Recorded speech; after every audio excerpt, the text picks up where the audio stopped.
gentlemen, please put your hands together for Kalisha Davis.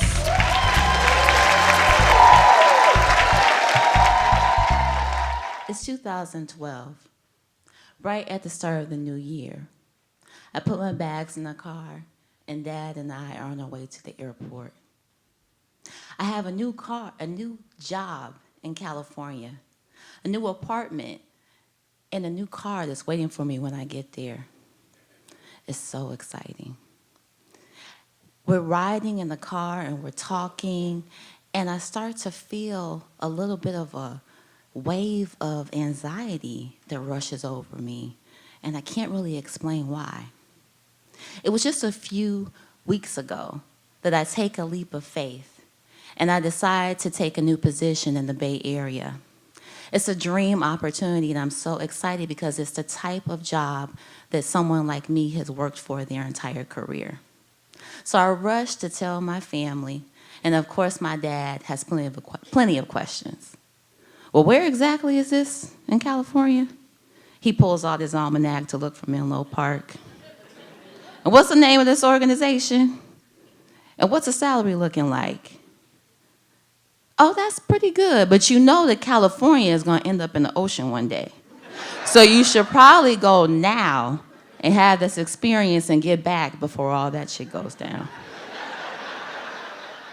Mostly satisfied with my answers, he tells me what he always tells me when I get ready for a big trip. Well, let me know what day and time you need to get there, and I'll make sure you get to the airport on time. So we're on our way, and my chest starts to get heavy, and my throat gets dry. I'm sitting in the car, and I'm looking at my dad, and this is like the 12th or 15th or 20th time that he's taken me to the airport, so it's nothing new. But I look at him in his wire-rimmed glasses, his white beard, and his black Kango cap, and I realize we're both older now. His health isn't the same as it always was. He's not getting around as well as he used to. And I'm going so far away. I can't just hop in a car and come home for a long weekend or if there's an emergency. And tickets are so expensive. I can only get home maybe once or twice a year. Is this really the right thing that I'm doing? We pull up to the curb. He helps me with my bags, gives me a big hug and says, well, call me when you get there. I don't want him to see me getting emotional, so I choke back the tears and I say, okay, I'll talk to you later. I watch and wave as he pulls away from the curb. I remember when I was 4 years old, I used to love to ride in the car with my dad. He worked for Ford Motor Company, so he could afford his dream car, a 76 canary yellow Thunderbird. He used to pile me and my cousins, all boys, in the back seat, and we'd go and run errands. He'd get in the front and turn around and look at us and say, y'all ready to go? Yeah, we say. All right, get ready, because this bird can fly. And he'd go peeling down the street, and we'd be like, yay, with our hands in the air. And we listened to music and dance and daydream. It didn't really matter where we were going because we were with my daddy, so we knew we were safe. And that was the feeling that I always had with my father, feeling safe and protected. When I was 16, he taught me how to drive. He had 3 primary lessons: stay focused, know your destination, and be ready for anything to happen. I tried to listen to him as best I could, but I was a new driver. What was great about him is that he always kept his cool. One time when we were pulling out of the garage into the driveway, I accidentally veered too far left and scraped his town car, his pride and joy, up against the gate fence. I cringed, and I expected the worst. Now, wait a minute. Wait, stop. Let me get out and take a look. So he gets out and walks around to the side and assesses the damage. He walks around to the driver's seat. Well, he says with a small smile, I think we're done for the day.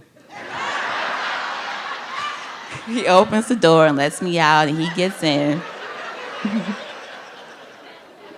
And clearly our lesson is over. I walk into the house and get ready for dinner. Another time, we're driving through the neighborhood. This is a few weeks later. About 15 or 20 minutes or so, and I do pretty good. And I pull into the driveway feeling really good about myself. So I turn to look at my dad and wait for his reaction. He said, well, that was pretty good. But you know you ran over that squirrel back there, right? What? I didn't run over a squirrel. What are you talking about? Why didn't you tell me? Oh, well, I didn't want you to get nervous. But it's okay. Just say a prayer for Mr. Squirrel and his family, because they're probably giving him a funeral right now. And that was our relationship. That's how we communicate with each other. It's truth mixed with a dose of sarcasm. One of the hardest moments in our relationship was when my parents got divorced. Sometimes the best of families and the best of relationships just fall apart, and we were no different. My dad wanted to reassure me. You know it's not your fault, right? I know, and I did. I knew the arguments over money, the expectations that would never be met, the silences that were long and very, very long over the course of days was a symptom of a much deeper problem between my parents.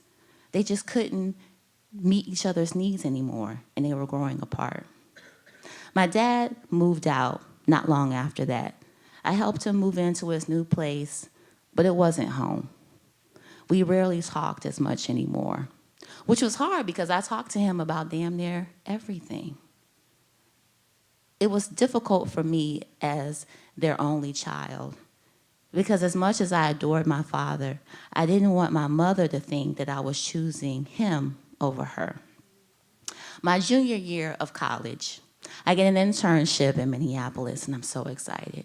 So I call the first person that I can think of. Daddy, it's me. I got a summer job in Minneapolis. Do you think you can help me get there? Sure. Let's talk about it. And in a few weeks, we're in my little Escort, driving the 688 miles or so to Minnesota. And we began to reconnect.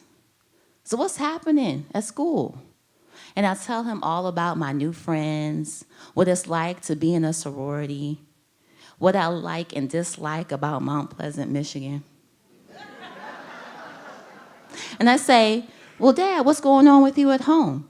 And he tells me about his old friends and his job and what he likes and dislikes about living on his own. By the time we make it to Minnesota, the wall and the barrier that had been built up between us was now broken. And from there, it wasn't just about words, it was also about actions. We do talk on the phone more. Dad, guess what?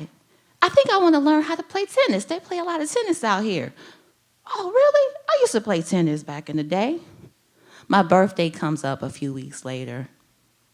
I go down to the leasing office to pick up my gift, and I'm pleasantly surprised to find a box about the size of a tennis racket labeled Tennis and Company from my dad. And I grin. And the leasing lady says, well, wait a minute, you have another box over there. And I look to find an enormous box labeled Tennis and Company. I open it to find the Venus and Serena starter pack. It's a Nike duffel bag. It's wristbands, it's headbands, towels, socks, visors, and 2 outfits. I call my dad. Daddy, thank you. This is such an awesome gift, but you know I can't play tennis, right? Oh, I know.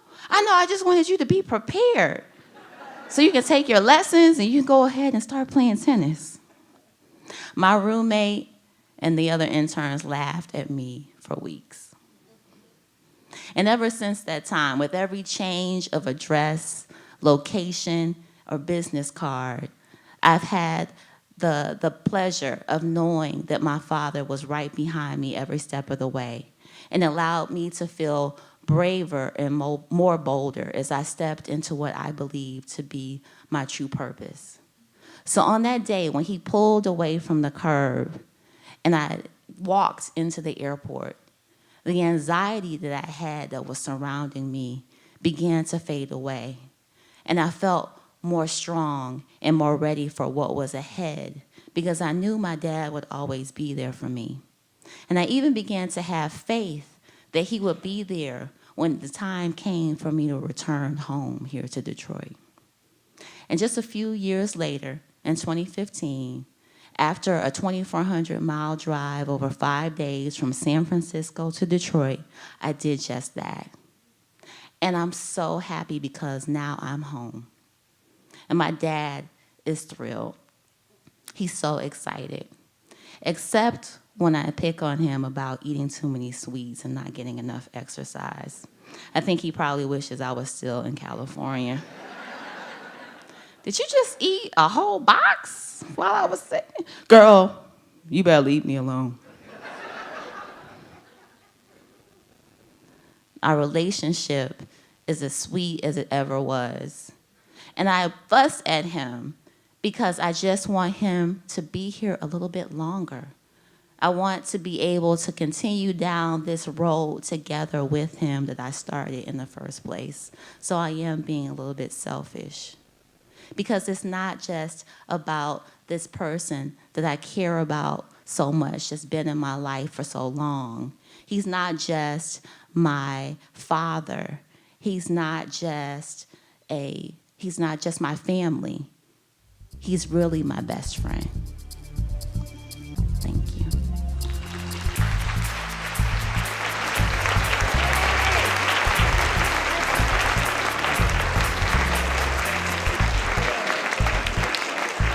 She's trying to make me cry. Kalisha Davis. Honoring fathers.